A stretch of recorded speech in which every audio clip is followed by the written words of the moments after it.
Recent data from the American Heart Association's Go Red for Women movement shows when it comes to heart disease and strokes, women in the United States are underrepresented in clinical research, science, and medicine.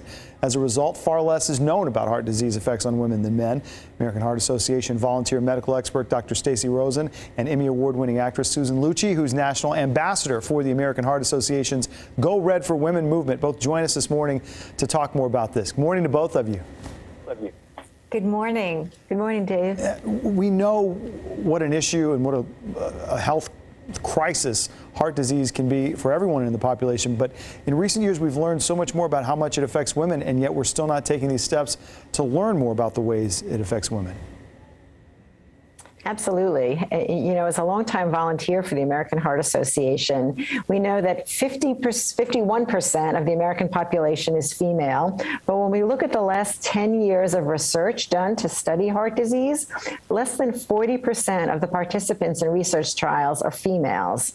So we know that women historically are understudied, underrepresented, and even historically excluded from research. And we know the outcomes. The outcomes are terrible for women. So today, WHAM, Women's Health Access Matters, an important organization that the American Heart Association and others support, came out with a first of its kind report looking at the economic value and the imperative to increase funding for women, and that the outcomes were critical to the economy and to society.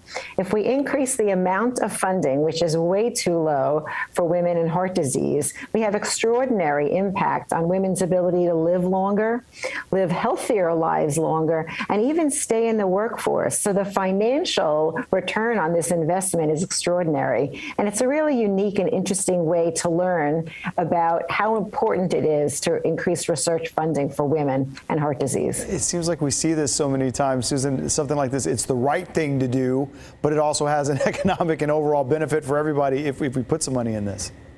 Exactly, and maybe this will get the attention of those who are following the money trail. Absolutely. Because only 17 cents of the money allotted for research into heart disease is for women, as opposed to $4 a man is allocated for research into men's heart health. And not to take anything away from the men. We want the men to be well researched. We want them to be healthy and feeling great. But we want the women to do this as well. We're all in each other's lives. And Susan, we know you've had your own personal experience with this. Tell us a little bit about that and how people can get involved in this campaign and this work.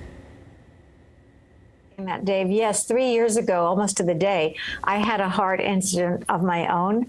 Twice earlier in the month, I had had some chest pain radiating around my rib cage to my back. And as most women do, I said to myself, oh, it's nothing. Oh, it'll go away. Yeah. Then the third time, it was like an elephant pressing on my chest. I couldn't ignore it. And I went to the hospital and found out that I had a 90% blockage in my main artery and a 75% blockage in the adjacent artery. This was shocking. This was such a surprise to both me and the doctor. He knew that I ate well, I work out all the time, and you wouldn't suspect this. But to his credit, he gave me a CAT scan, and we found out that, in fact, I had this blockage.